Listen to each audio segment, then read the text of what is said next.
Everyone, today I want to show you a cool device that helps you get hair out of carpets.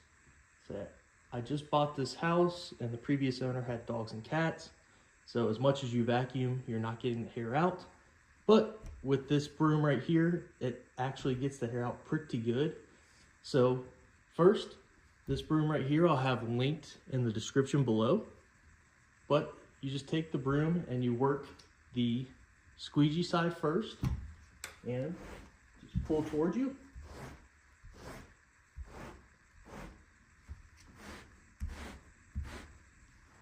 And then usually I just try to go in like little circles and pull everything to the middle, just so it's easier. But this side right here is meant to pull the hairs that have been extracted up and towards you. And you can see, look at that hair that was just pulled out. Now this might be some of my wife's hair, but we have cleaned this before. But yes, it does a great job, and it's good for anybody who has any pets or anything like that. So if you thought this video was useful, please leave a thumbs up. Thank you.